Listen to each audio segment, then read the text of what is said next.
welcome to this episode of Fantasy Baseball Picks and Bets on the Mayo Media Network. I am Garion Thorne, and today's episode, as it always is brought to you by Prize Picks, and we will get into some Prize Picks on this episode. We will also mainly be talking about the 6-game featured slate that gets underway past 7 p.m.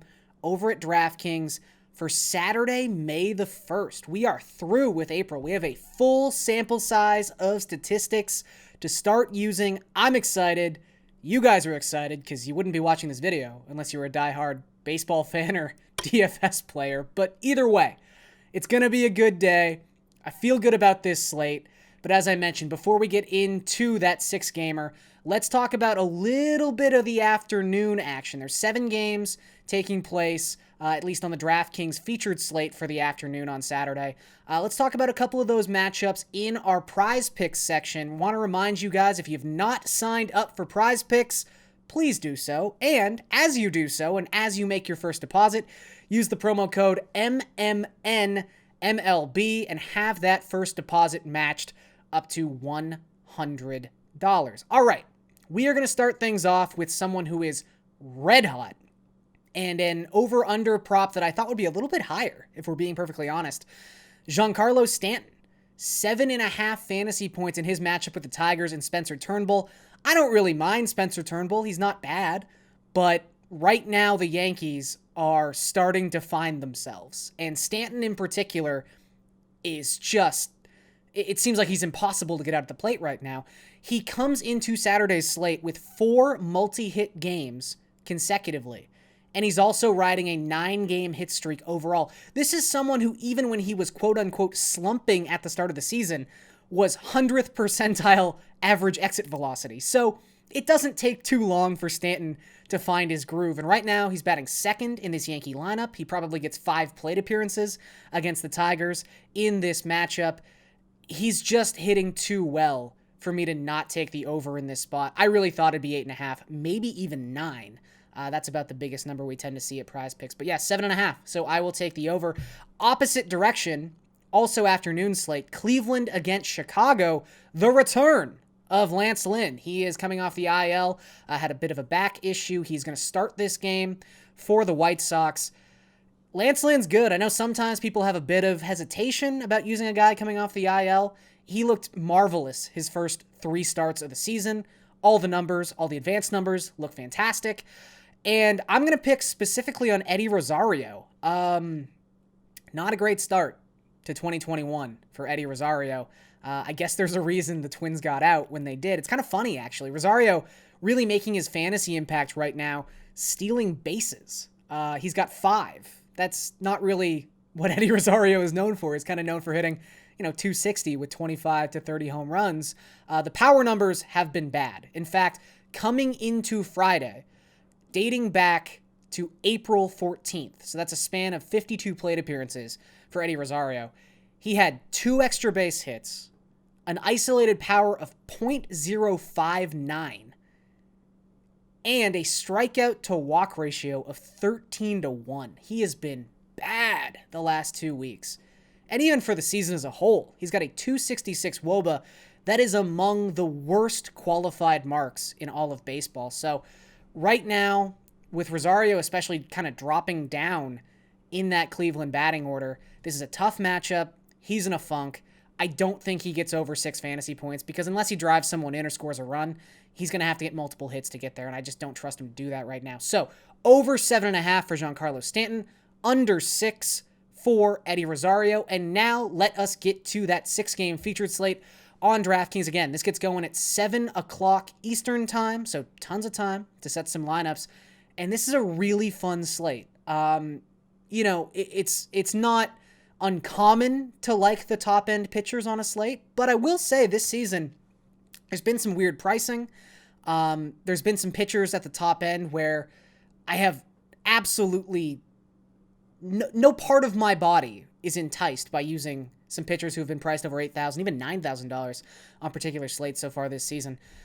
I'm in love with the top of this board. 4 of the top 5 priced pitchers in particular, I think are either fantastic in their own right or have an amazing matchup. And really, when it comes to all 4, they kind of check both boxes. So let's start talking about this because there's a lot I want to say about some of these guys. And I think this is one of those slates where you're going to have to exploit some of the expensive pitching. I think you're going to have to use two of these guys, two of these four pitchers in all of your lineups because that's how good they have the potential to be.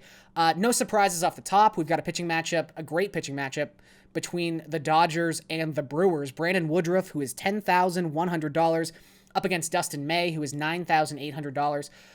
Woodruff, you would say, generally speaking, is probably the one who's going to be a little less popular in this particular matchup because he has to face the Dodgers. Well, the Dodgers haven't been hitting. Across the last 14 days, heading into Friday, and they also didn't hit too well on Friday, the Dodgers had a 193 team batting average and an 82 WRC+. They're really missing Cody Bellinger. It just hasn't been happening with their bats right now. They've been slumping like crazy, and I'm not really afraid of this lineup. Obviously, seventh tiebreaker, don't stream someone against the Dodgers. Don't use someone in DFS against the Dodgers. But Brandon Woodruff's incredible. Just one barreled ball in the 65 batted ball events he's allowed so far this season. A 166 opponent WOBA. That is the lowest mark in all of baseball among pitchers who have faced at least 60 batters so far this season. And unlike a lot of the pitchers who are great at negating opponent barrel rate, Aaron Sanchez is near the top of the list, Ryan Yarborough, Chris Bassett, kind of soft tossing guys who are good at mitigating opponent average exit velocity. Woodruff's not that archetype. He's doing this and still striking out 31% of the opponents he faces. So Woodruff right now I just think is viable. Any matchup, doesn't matter.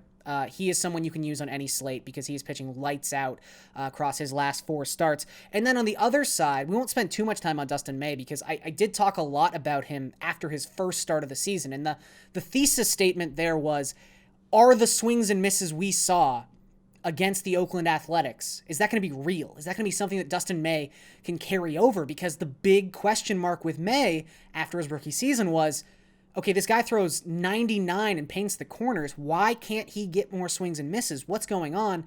Well, he's getting more swings and misses. Swinging strike rate last season, 8.4%. Now, through 21 and 1/3 innings, 4 starts for Dustin May, 14.1% swinging strike rate, 37.2% strikeout rate overall. So the swinging strike rate, elite. the strikeout rate, probably something that's going to regress a little bit, but still incredible to see. Milwaukee also has struggled with right-handed pitchers all season long, despite having a lot of left-handed bats. They don't really have a lot of quality left-handed bats if Christian Yelich isn't playing. Just a 78 WRC+ against right-handed pitching. It's the 4th lowest mark in all of baseball, and also a 27% strikeout rate within the splits. So both those guys probably going to have really good games. There's a reason on the DraftKings Sportsbook the over-under in that game is set at just 7 runs. And I think you could honestly take a serious look at betting the under there. Okay, 2 guys a little less expensive in the $8,000 and $9,000 range. Zach Gallen.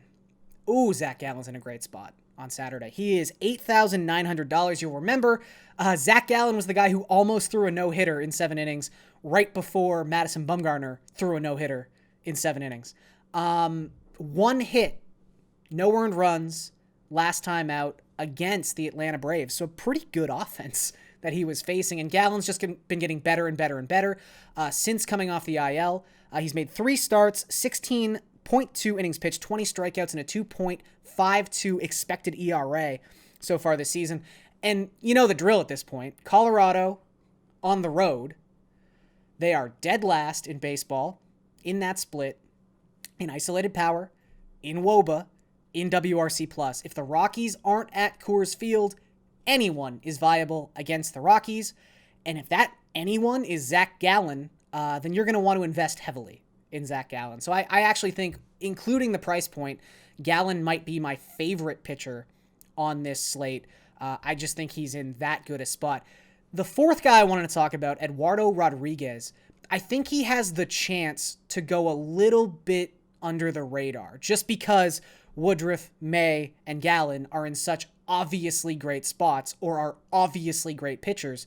Erod has bounced back from a nightmarish 2020 season. Obviously, there were serious health concerns with Erod. We were wondering when he was even going to pitch again. He hasn't missed a beat so far in 2021.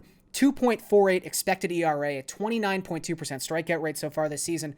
The key to this, though, is not just that Erod's been good, it's that Rodriguez gets to face the Texas Rangers, who are a dream matchup for a left-handed pitcher, because the Rangers don't have a lot of options on their bench. Chris Woodward doesn't really have that much versatility when it comes to all the left-handed bats he has. In general, the Rangers have not been good against lefties so far this season. The big reason for that is Texas leads baseball in left-handed bat plate appearances against left-handed pitching. They lead by a wide margin, in fact. So, unlike a lot of spots where Erod's going to be pitching and everyone's going to put in their righties and augment their lineup, etc., Erod's going to get a bunch of left-handed bats from the Rangers, and he's been dominant to the few lefties he's seen so far this season. He's held them to a 113 WOBA. So this profiles to be an amazing matchup for Eduardo Rodriguez, and we'll actually get a little bit more into this matchup when we talk about some bets I like for Saturday. But before we get to the bets, obviously I do want to touch on some of the offense here, some stacks to maybe look at. Obviously, you could take a look at the Braves against the Jays. They're doing the Trent Thornton, Tommy Malone bullpen game thing. That's probably not going to be sustainable a lot longer. So I think the Braves are obviously a viable stacking situation. One team that offers a little bit more value, I don't even want to say they're sneaky anymore because they've been hitting so well. And coming into Friday, they were 8-2 in their last 10 games. The Diamondbacks against Austin Gomber. He's a left-handed pitcher who just gave up 9 earned runs in an inning and 2/3 against San Francisco on Monday. Lefties have not done well against the Diamondbacks so far this season, and that's with Ketel Marte and Christian Walker not even playing. I mean, coming into Friday, the Diamondbacks had the best WRC plus of any team in baseball against Southpaws, and it's guys like Carson Kelly is basically hitting to the level of like Ronald Acuna and Vladimir Guerrero Jr. right now. It's insane. His numbers are mind-blowing. So Carson Kelly, not cheap, but decently priced for a catcher, especially one who's probably going to bat leadoff in this game against the Rockies. Eduardo Escobar, a name a lot of people know. He's been hitting really, really well, specifically against lefties so far this season. But two guys who can save you a ton of money. Asdrubal Cabrera hasn't really had a great year, but he's still batting third every single night he's in the lineup.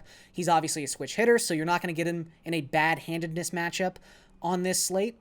And he is just $3,300. So that is a very, very cheap price to get someone in a high-leverage lineup spot in a great matchup. So I like Asdrubal Cabrera a lot.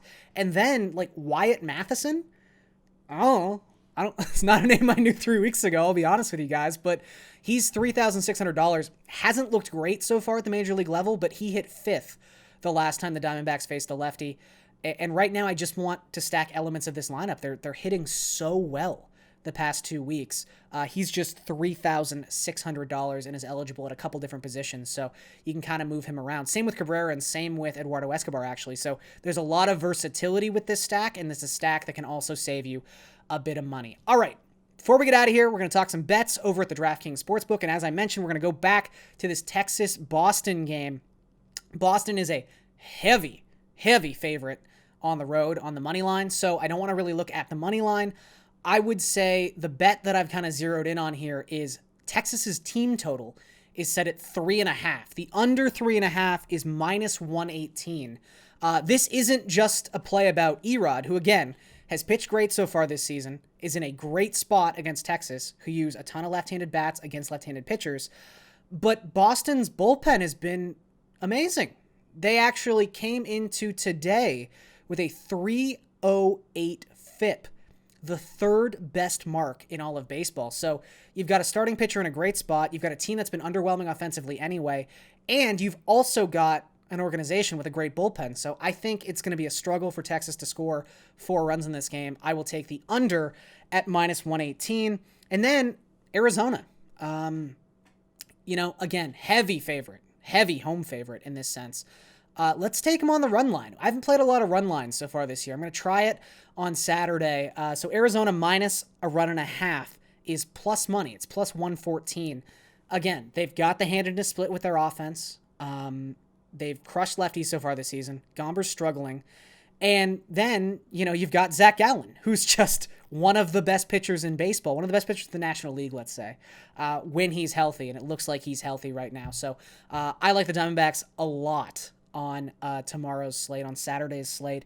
They're also 6-1 as a home favorite in their last 7 games in that situation. As I mentioned, they were 8-2 in their last 10 games overall coming into Friday. They're just hot right now, and I'm going to ride with the Diamondbacks. So I like that bet.